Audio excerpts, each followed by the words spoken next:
Takže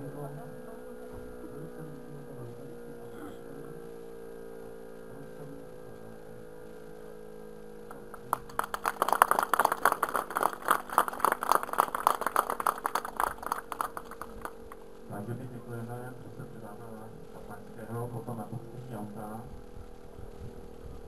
Panu starostovi, modelní do Bedřině, potom pokušíme slavnostní auto.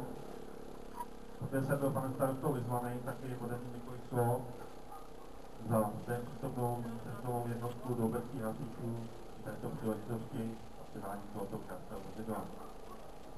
Byl jsem mi trošku vyzván a myslím, že se tady sluší připomenout techniku, která tomuto vozidlu předcházela.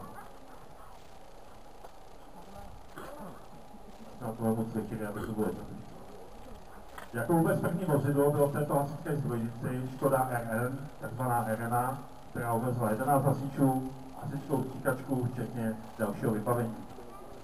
Další vozidlo, a to cisterna, byl ruský ZIL, po něm vysazená cisterna od vojáků, CAS 24 Trabut a po jeho zkátrání to byl další Trabut.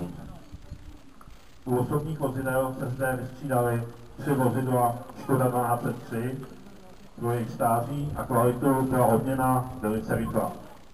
Poslední osobní vozidlo, které zasloužilo delší dobu, tak byl Volkswagen Transporter, který jsme získali bezúplatným převodem od policie České republiky. Takže dohromady je to 8 aut, na kterých hasiči strávili obrovský počet hodin, co se týká úpravy pro zásahové účely a následně při jejich údržbě. A nyní k vozidlu, která zde stojí, které nyní používáme, ale jsou zařazená v integrovaném záchranném systému. Začnu vozidlem Tatra VT8X8. Je to auto určené na vyprošťování a do těžkých terénů. Nejvíce bylo prověřeno při loňských povodních, a to zejména v městě Terezín, kde naše jednotka zasahovala. V letošním roce například dotahovala nepojišťovací plošinu nebo dokázala vytáhnout zapadlý jeřáb o hmotnosti 20 W. Toto vozidlo obec udržela bezúplatným převodem od ministerstva obrany a na její poměrně nenáročnou úpravu byly použity peníze z dotace za povodně a reduce hasičů.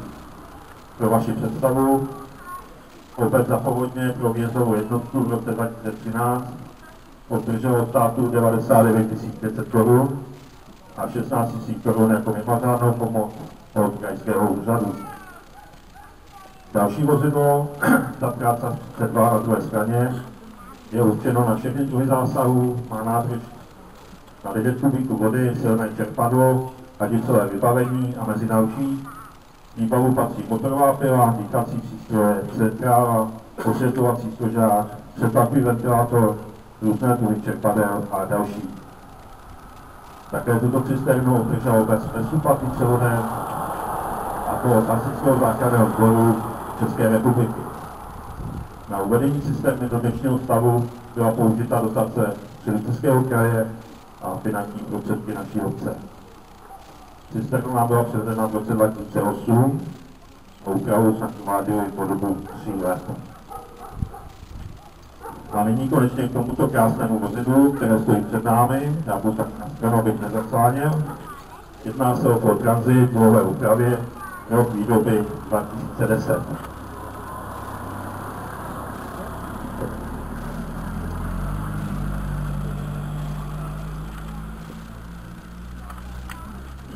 Po dlouhých diskuzích a plánech byla specializovanou firmou upravena do této podoby, tak aby splňovala požadavky výjezdové jednotky. Vozidlo bylo vybaveno pro jednodušší výjezdy, dále bude jezdit jako druhé vozidlo za cisternou a přepravovat hasiče na místo zásahu. Určitě bude také využíváno pro přepravu našich hasičských dětí na různé soutěže a setkání. Jedná se o moderní auto a více splňuje požadavky na bezpečnost dětí při jejich přepravě. Zde je uvedeno například bezpečnostní pásy na čtyřsadlech, brzdový systém ABS a další.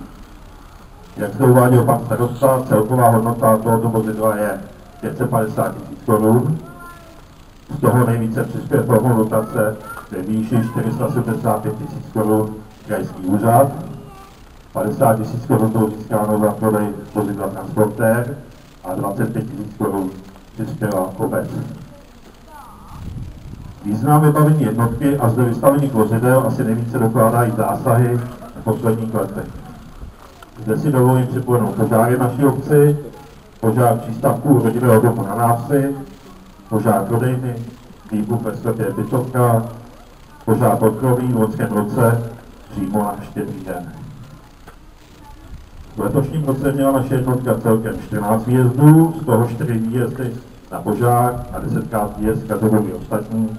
To obsahuje likvidace nebezpečného hmyzu, vyhledávání pohřešované osoby, odtah a podobně. Takže na závěr mi dovolte několik poděkování. Děkuji Krajskému úřadu za významnou finanční pomoc. Bez ní bychom neměli to vybavení, které je tady dneska. Děkuji obecnímu úřadu za podporu a děkuji všem hasičům za jejich práci. A děkuji vám za pozornost.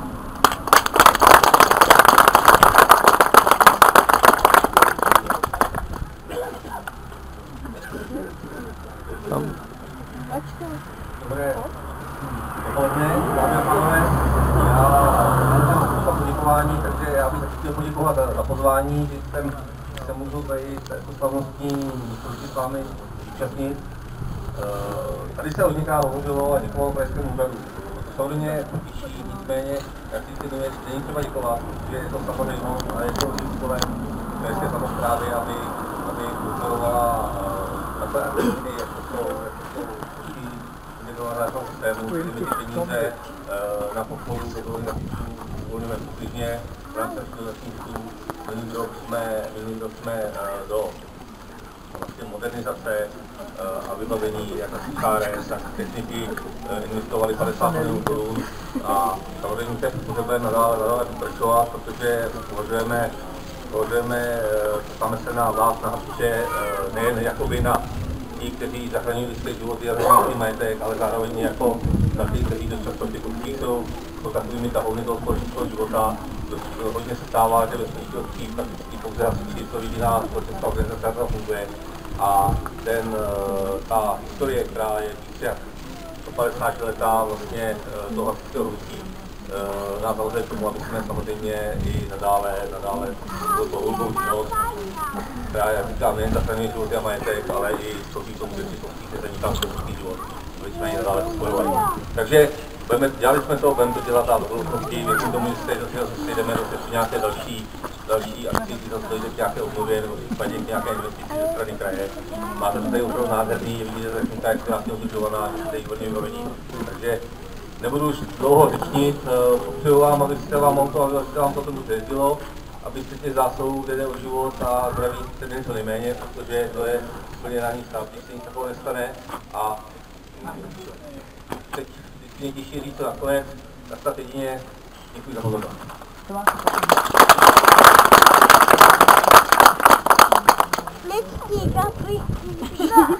Tak tam přistaň lobit.